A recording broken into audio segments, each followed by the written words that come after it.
E como vem sendo regra, se o livro for bom, eu não tiver grandes críticas, normal. Se começar a ter problema, eu vou virar o capeta aqui, beleza? E chegou aqui no Balcão do Inferno. Capítulo 1, Uma Mentira, livro frio, aparentemente, do Júlio Cavallari. É esse o nome dele? Cavallari. Bora ver. Bob já estava vagando, deixa eu aumentar essa fonte aqui, peraí. Aqui.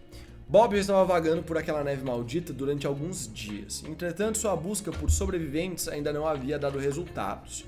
Nas poucas casas que ele encontrara pelo caminho, as portas e janelas soterradas pela neve, havia apenas o silêncio... Ah, entendi. As casas pelo caminho são só portas e janelas, né? Não é uma casa mesmo. Havia apenas o silêncio pavoroso de um lugar que outrora abrigara uma família feliz. Mesmo assim, para Bob, muitas vezes era mais vantajoso encontrar um vazio completo de pessoas que abandonaram suas residências em busca de um lugar melhor do que esbarrar com corpos congelados ou desnutridos. Esse primeiro parágrafo, ele é legal para introduzir um pouco da proposta da história. Não me pegou.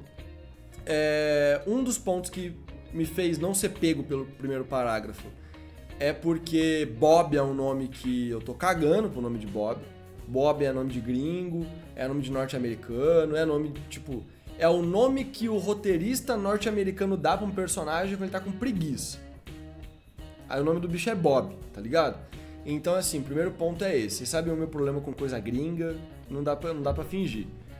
Mas ainda não é um problema, é só uma questão de gosto meu. Eu sei que tem, não muita gente, mas algumas pessoas que defendem esse corre, porque acham... Não é o caso aqui do Júlio, com certeza, né? Mas tem uma galera que defende muito esse negócio de tem que escrever fora do Brasil mesmo, porque é o que os leitores gostam de ler. Vai nessa. Espera até você ver a galera te ultrapassando porque tá escrevendo coisa brasileira. Espera. Além disso, o primeiro parágrafo, ele explica pra gente um pouco do universo, ele traz uma problemática, mas não foi eu não tive um gatilho pra história tão forte, entendeu? Então, não é um primeiro parágrafo ruim, não. Mas eu não fui pego por ele. Não teve um super gatilho e o nome do personagem me desmotivou um pouco, né? Foi somente no quarto dia de busca, após passar uma noite congelante enfurnado num velho celeiro, que Bob obteve sucesso no seu objetivo. O lugar em questão que ele achou, esse que ele achou aqui é desnecessário, tá? O lugar em questão se tratava, ótimo, de uma casinha humilde no pé de uma grande montanha. A neve já começara... Isso aqui já denota que não é no Brasil, porque o Brasil não tem montanha, né? A neve já começara a cobrir a porta, mas a fechadura congelada ainda estava à mostra. Bastou apenas algum esforço para que Bob quebrasse o gelo e conseguisse o acesso ao interior do local. A porta se abriu, aqui, rangendo conforme varria a neve. O lado de dentro, as descrições do Júlio, elas são um pouquinho mais duras do que eu gosto.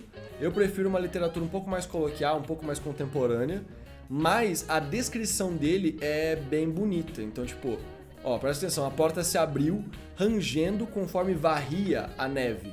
Isso é uma descrição de um escritor. Sabe quando eu critico que o escritor está sendo muito mecânico?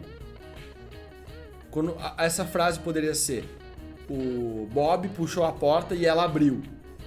Isso seria uma descrição técnica, mecânica. O Júlio escolheu escrever: a porta se abriu rangendo, que traz uma sensação, conforme varria a neve, que traz uma imagem pra gente que ela é de certa forma poética. É uma imagem, é um movimento que traz ali que te deixa mais dentro daquela cena. O lado de dentro da casa estava imerso na escuridão. Apenas um singelo foco de luz brilhava da sala, lançando seu humilde brilho... Não teve humilde muito recentemente? Não, acho que não. Humilde brilho alaranjado nas paredes de madeira. Aquele pequeno resquício de vida forçou Bob a retirar o rifle das costas e empunhar a arma. Assumindo uma posição mais cautelosa, caminhou lentamente até o cômodo, tomando cuidado com todos os possíveis pontos cegos. Ao atingir o corredor, que conectava as várias dependências da casa, Bob notou não haver nada de perigoso no lugar, pois a cozinha americana possibilitava descartar alguns prováveis esconderijos. Eu acho que esse pois aqui foi mal utilizado, tá?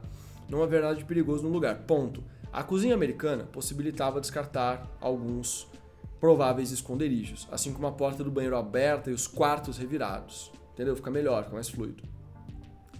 Havia pedaços de móveis espalhados por toda a sala, portas de armários, gavetas, pé de camas e até mesmo o sofá tinha sido depredado. O explorador logo notou o motivo daquela bagunça. As partes de madeira haviam sido utilizadas para alimentar o fogo na lareira, que agora não passava de um fio de fumaça que fugia das brasas dos móveis. Completando a cena, havia ainda um amontoado de cobertores em frente à lareira. Conforme Bob avançava pelo corredor, começou a reparar... Esse podia ser reparou, né? Mas tudo bem. Começou a reparar nos quadros pendurados à parede. Tudo que poderia servir de combustível para a lareira havia sido utilizado, mas aquelas pequenas molduras ainda resistiam. Isso é legal. Ele está adicionando... Vai ter provavelmente um personagem aqui, e ele está adicionando complexidade ao personagem por meio do ambiente e trazendo isso pra gente, né? Isso logo sugou um pouco da curiosidade do homem, que parou por um momento para observar os quadros. Um deles exibia a foto de uma pequena família num parque, pai, mãe e uma filha, sorrindo para a câmera nos dias em que ainda existia calor. Outro mostrava um grande girassol desenhado com giz, lembrando os rabiscos de uma criança que ainda está aprendendo a esboçar formas. Por fim, o último foi o responsável por sugar. Esse negócio de sugar a atenção eu não acho muito legal, tá? Sugar a maior parte da atenção de Bob. Se tratava do mesmo estilo artístico empregado naquele do girassol. Esse negócio de estilo artístico empregado também é exagero, né? É o desenho de uma criança. Você podia escrever aqui simplesmente se tratava de outro desenho infantil, né?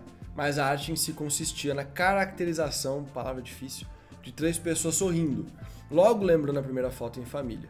Cada uma das pessoas retratadas tinham flechas que apontavam para nomes: Rodolfo, Célia e Sônia, e um desenho diferente de flor para cada um.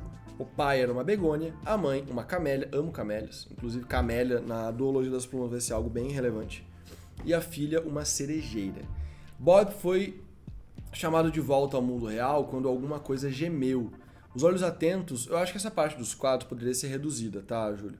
Acho que você podia trabalhar ela mais de forma direta e ela ficaria um pouco mais curta e basicamente seria mais fluido, tá? Alguns pontos ali para você melhorar. Os olhos atentos do homem focaram no amontoado de cobertores que se erguiam, né, na frente da lareira como montanhas. O barulho havia vindo dali, o que fez Bob segurar ainda mais firme o rifle e caminhar com cautela para perto do local. Pé ante pé, alcançou as cobertas, suas botas pretas de caminhada quase tocando na montanha de panos.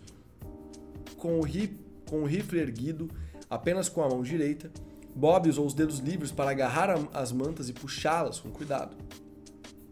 3 silhuetas foram se desembrulhando, que tristeza, conforme os cobertores caíam. Uma delas gemeu novamente. Por favor, nos deixe em paz, disse uma garotinha, a voz fraca e chorosa. Bob tomou um susto e abaixou o rifle, tentando esconder a arma para acalmar a criança. Espalmou a mão como se dissesse se acalme, não precisa ter medo.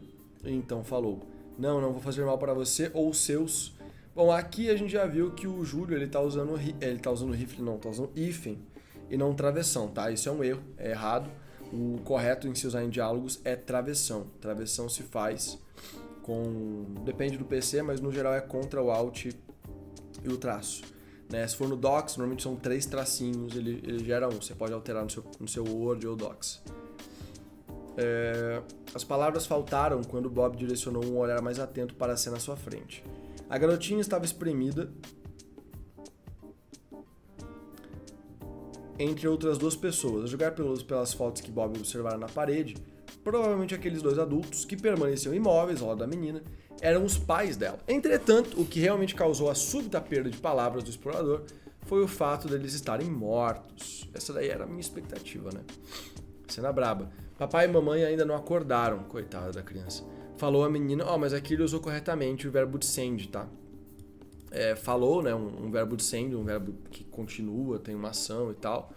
Não tem ponto, aqui é minúsculo, tudo certo. Falou a menina quando percebeu a direção das pupilas de Bob. Então ela acha que eles estão vivos, Bob se indagou, sentindo uma pontada no coração. Eu estou aqui para ajudar vocês, foi a frase que o homem conseguiu dizer após pensar rápido e bolar um plano. Seus pais... Isso aqui pode ser deletado, tá? Deixa só a parte da frase. Seus pais passaram a noite toda, enquanto você dormia, tentando buscar ajuda até conseguirem fazer contato comigo por telefone. Essa frase ficou um pouquinho longa. Eles pediram muito para que eu salvasse a filha deles e a levasse para um lugar seguro e quente. Eu não acredito em você, foram as duras palavras da menina. Assim, diálogo, tá ficando bem claro pra mim que diálogo não é o teu forte. O seu forte, até aqui tem sendo as descrições, que tem elementos bem interessantes. Quando a gente chegou aqui no diálogo, se tornou um pouco mais duro. A escolha de palavras não tá tão boa quanto antes. Da mesma forma, as descrições entre as frases também não estão tão boas quanto antes. Fica mais mecânico. Então, treine diálogo, leia diálogos. Diálogos bons. Bob viajou em sua memória até encontrar o desenho emoldurado onde setas indicavam nomes. Sônia, não é? A menina parece ser afetada por isso e engoliu o choro. Como você sabe meu nome? Bob arregalou os olhos e ficou de pé, coçando a nuca com um sorriso besta na cara. Sem desviar o olhar, caminhou de costas até perto dos quadros na parede. Quando chegou numa distância boa das molduras, gritou: "Olha ali! Um monstro do gelo!" A garotinha tomou um susto, erguendo as cobertas e se enfiando debaixo delas novamente. Mas que Bob maluco, mano. Bob aproveitou a situação para arrancar o quadro da parede, aquele que continha os nomes dos 3 integrantes da família, e escondê-lo atrás de si. Notando que Sônia havia retornado ao seu refúgio, o explorador escorregou a alça da mochila pelo ombro e guardou o quadro. Por fim, ciciando, conforme... vamos aprender a palavra nova, né? Palavra nova! Ciciando, segredar, dizer baixinho. Ciciando, gente.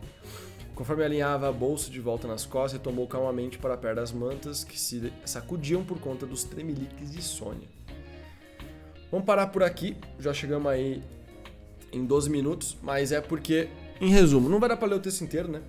Mas o resumo, tá? Eu acho que a descrição, Lucas, editor de uma editora, pensando na parte comercial, prefiro um texto mais coloquial, contemporâneo, mais fácil de ser entendido.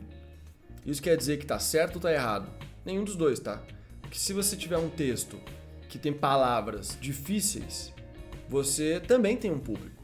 Mas tem uma influenciadora gringa que ela foi um daqueles TEDx, sabe? Que é pra gente inteligente falar bem rapidinho sobre algum assunto, que é muito inovador. E a menina do TikTok, que ela explode, tudo que ela posta vira ouro e tal. E ela foi explicar o porquê. E desde que ela falou isso, eu abracei esse assunto como se fosse a maior verdade que existe. Ela falou que os roteiros dela são escritos para que qualquer pessoa, que uma pessoa de 8 anos pudesse assistir o conteúdo dela e entender o que ela está dizendo. As palavras que ela escolhe, como ela explica, é pensado para uma pessoa de 8 anos conseguir entender. E desde que ela falou isso, eu sempre venho me esforçando, eu como criador de conteúdo e como escritor, a também conseguir cumprir isso. Então você está escrevendo algo para ser lido. Quanto mais fácil de ser compreendido for, melhor, maior o público que você pode alcançar. Os diálogos você tem que melhorar, mas as descrições eu acho que é uma questão de escolha. Não é que você tem que melhorar, é que eu acho que você tem que escolher se você vai continuar nessa forma ou partir para uma forma mais comercial. As duas estão certas, só tem que ter a consciência de que uma alcança mais pessoas, outra menos. Só que uma ganha mais prêmios, a outra menos. Tem essa questão, né? Óbvio que existe uma evolução literária também para ser feita, mas lá não é tão relevante. Tanto que eu nem virei o capeta aqui, né? Fiquei de boa. Lembrando aí que quem tá vendo esse negócio gravado ou tá aqui, deixa o seu like, né? Comenta, se inscreve aqui no canal caso já não seja inscrito, pelo amor de Deus. Ah, e é sempre bom lembrar, né? Quem quiser mandar os seus textos, gente, tá dando uma acumulada, mas é bom mandar, porque aí você não fica para tão tarde. Envia o seu texto para lucas@editoraflive.com. Sempre na descrição das lives e dos vídeos tem o e-mail, como é que envia e tal. Mandem seus textos para lá. É de graça.